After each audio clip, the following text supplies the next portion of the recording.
Pada zaman dahulu kala, hiduplah dua orang gadis yang tinggal di sebuah desa di kawasan Mandar. Gadis yang pertama bernama Bekandari, sedangkan gadis yang kedua bernama Hawadia. Kedua gadis tersebut memiliki perbedaan yang sangat mencolok, terutama dari segi banyaknya harta. Bekandari berasal dari keluarga yang sangat kaya. Ayahnya memiliki perkebunan kelapa yang luas dan usaha pembuatan minyak goreng. Sementara Hawadia seorang gadis yatim yang berasal dari keluarga yang sangat miskin. Ia tinggal bersama ibunya di sebuah gubuk reyot di ujung desa. Untuk memenuhi kehidupan mereka sehari-hari, Hawadia bersama ibunya membantu usaha keluarga Bekandari. Pada suatu hari, Bekandari bersama ayahnya sedang panen kelapa di kebunnya. Hawadia dan ibunya pun turut membantu mengumpulkan buah kelapa yang baru dipetik dari pohonnya. Setelah setengah hari bekerja, mereka pun selesai mengumpulkan ratusan butir kelapa. Sebelum Hawadia dan ibunya pulang, ayah Bekandari memberi mereka 5 butir kelapa sebagai upah. Sesampai di rumah, ibu Hawadia memarut dan memasak kelima butir kelapa tersebut untuk diambil minyaknya. Rencananya, ia akan menitipkan minyak kelapa itu kepada ayah Bekandari untuk dijual ke Pulau Jawa. Pada suatu hari, terdengarlah kabar bahwa ayah Bekandari akan segera berangkat ke Pulau Jawa. Mendengar kabar itu, beramai-ramailah penduduk menitipkan minyak kelapanya kepada juragan minyak itu untuk dijual kepada Marak Liwa Jawa. Tidak ketinggalan pula, ibu Hawadia, ia menitipkan minyaknya kelapanya yang disimpan dalam sebuah wadah bambu.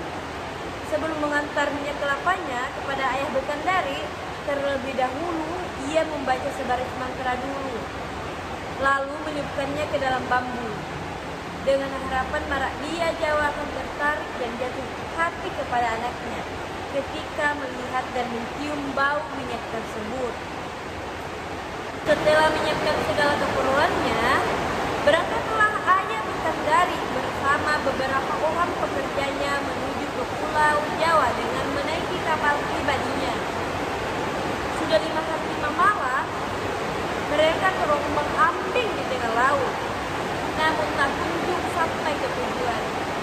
Padahal, perjalanan dari Teluk Mandar menuju Pulau Jawa biasanya hanya ditempuh selama 3 hari 3 malam. Hal ini itulah yang membuat juragan minyak kelapa itu menjadi panik dan bingung. "Hei nakoda, kenapa kita belum juga sampai di Pulau Jawa? Bukankah kita sudah 5 hari 5 malam di tengah lautan?" tanya ayah Bekandari dengan perasaan cemas.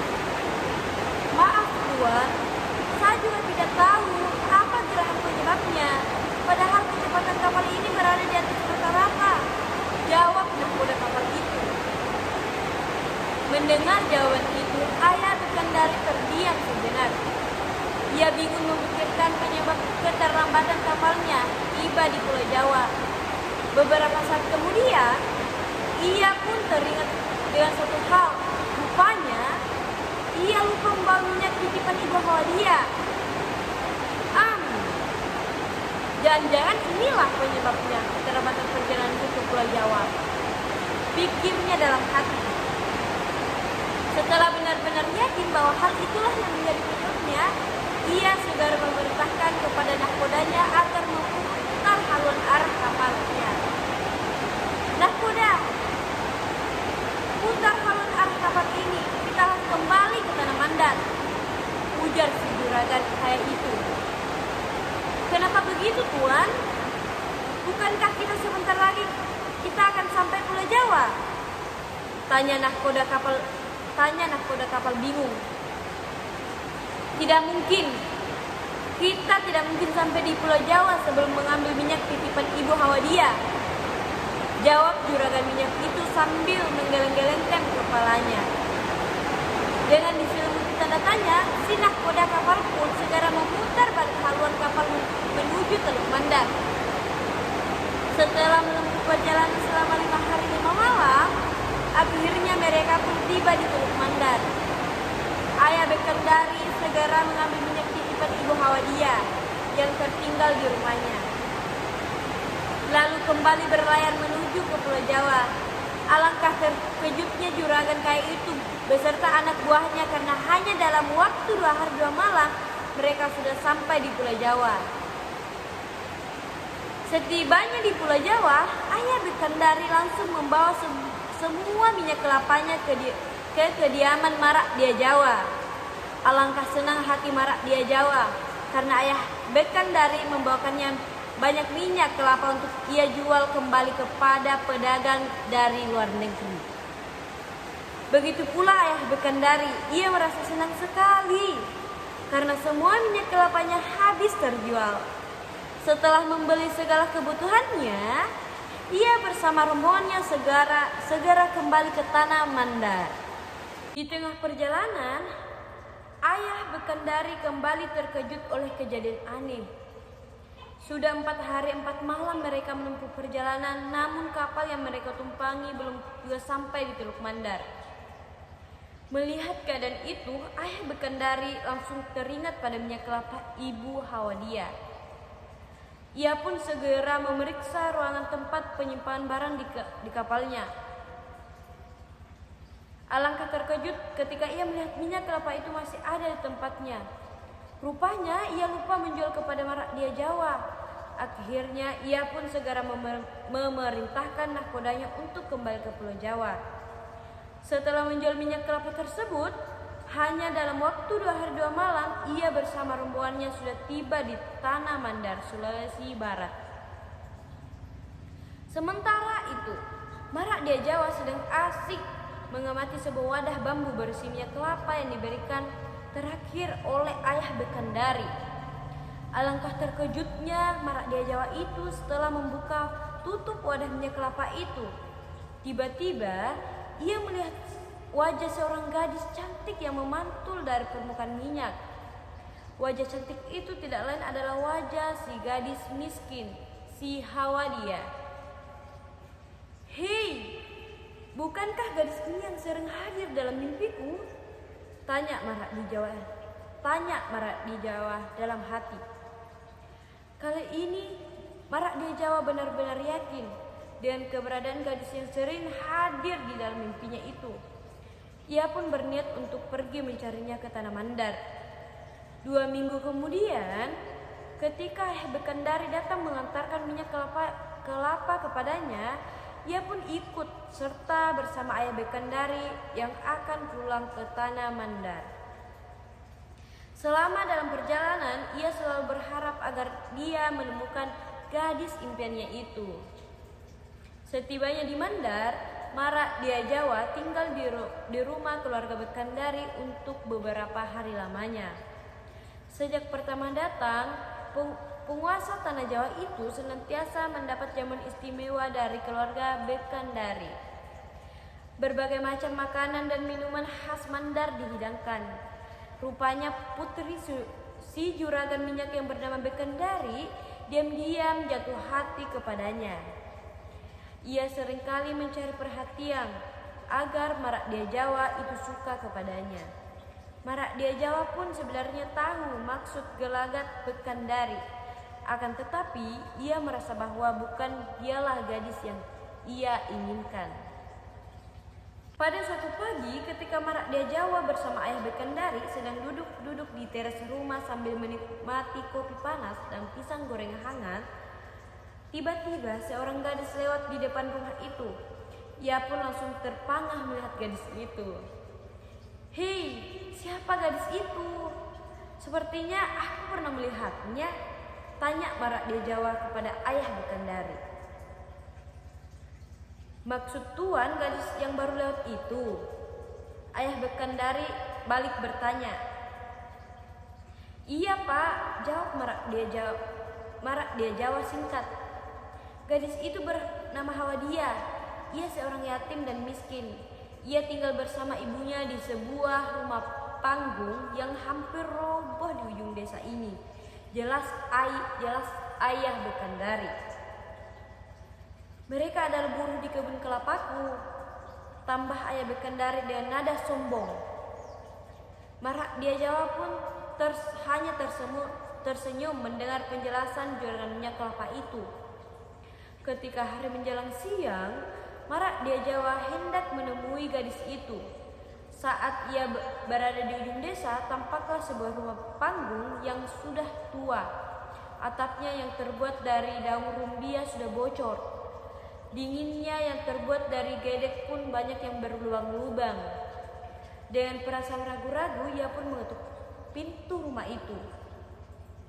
Alangkah terkejutnya ketika ia melihat seorang gadis cantik membuka pintu.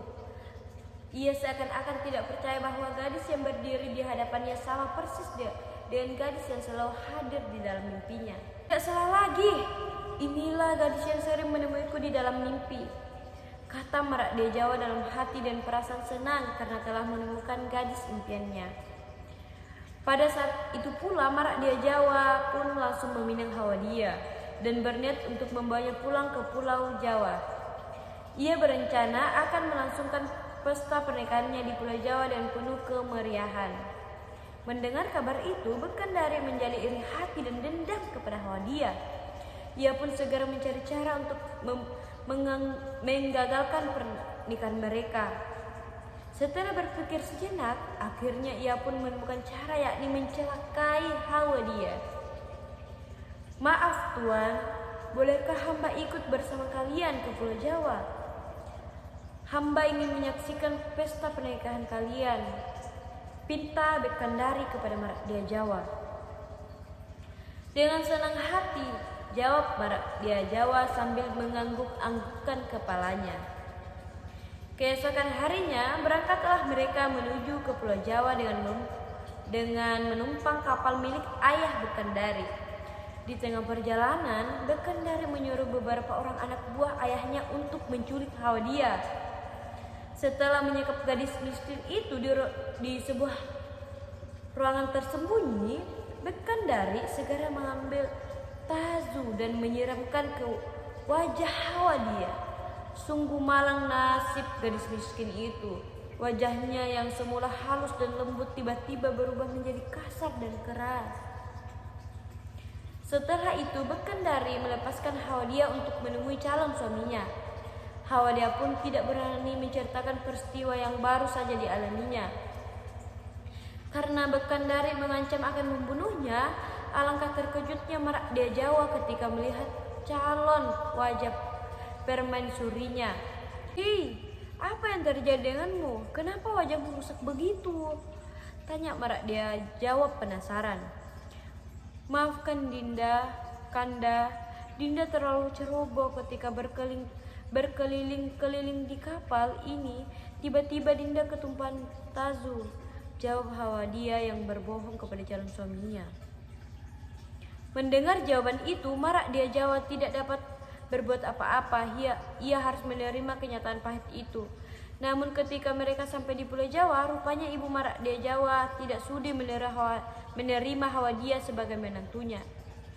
Akhirnya Hawadia pun diasingkan ke sebuah tempat untuk dijadikan penjaga sawah. Marak dia Jawa sementara Bekandari dipilih menjadi permaisuri Marak dia Jawa. Pada suatu hari, beberapa orang pengawal Marak dia Jawa mengantarkan makanan untuk Hawadia. Alangkah terkejutnya para pengawal itu ketika ia melihat seorang gadis cantik sedang duduk di rumah-rumah sawah. "Hei, kamu siapa? Kemana si gadis buruk rupa itu?" tanya salah seorang pengawal. "Maaf Tuan, akulah Hawadia, si gadis buruk rupa itu," jawab Hawadia sambil tersenyum. Mendengar jawaban itu, para pengawal Marak dia Jawa tersebut tersentak kaget. Mereka seakan-akan tidak percaya jika gadis yang di hadapan mereka adalah Hawadia. "Bagaimana kamu bisa berubah menjadi cantik seperti itu?" seorang pengawal kembali bertanya kepada Hawadia. Hawadia pun menceritakan semua kejadian yang dialaminya. bahwa dia bisa kembali menjadi cantik setelah berkali-kali mandi di sungai atas perintah seekor burung kakak tua. Kemudian ia juga menceritakan semua peristiwa yang menyebabkan wajahnya menjadi jelek. Maka sejak itu perilaku buruk Bekandari terbongkar. Setelah mendengar cerita Hawadia, para pengawal tersebut segera melapor kepada Marak Dea Jawa. Semula Marak Dea Jawa tidak percaya dengan laporan para pengawalnya itu. Namun karena penasaran, akhirnya ia pun bergegas menuju ke sawah. Sesampainya di sawah, ia tersentak kaget melihat wajah Hawadia kembali menjadi cantik seperti semula. Ia pun langsung memeluk gadis yang dicintainya itu dengan erat. "Maaf Kanda, Dinda, Kanda sudah mengetahui semuanya. Ternyata selama ini Kanda dibohongi oleh Bekandari," ucap Marak Dea Jawa tersebut. Akhirnya Marak Dea Jawa mengajak Hawadia kembali ke istana untuk melangsungkan pernikahan mereka. Sesampai di istana, ia pun langsung mengusir Bekandari kembali ke desa halamannya di Tanah Mandar. Sejak itu pula Marak Dea Jawa memutuskan hubungan dagang dengan ayah Bekandari. Pesta pernikahan Marak Dea Jawa dengan Hawadia dilangsungkan dengan meriah. Berbagai macam seni pertunjukan ditampilkan dalam acara tersebut. Undangan yang datang dari berbagai negeri turut berbahagia menyaksikan kedua mempelai. Sejak itu, Hawadia hidup bahagia bersama suaminya dan seluruh keluarga istana kerajaan Jawa.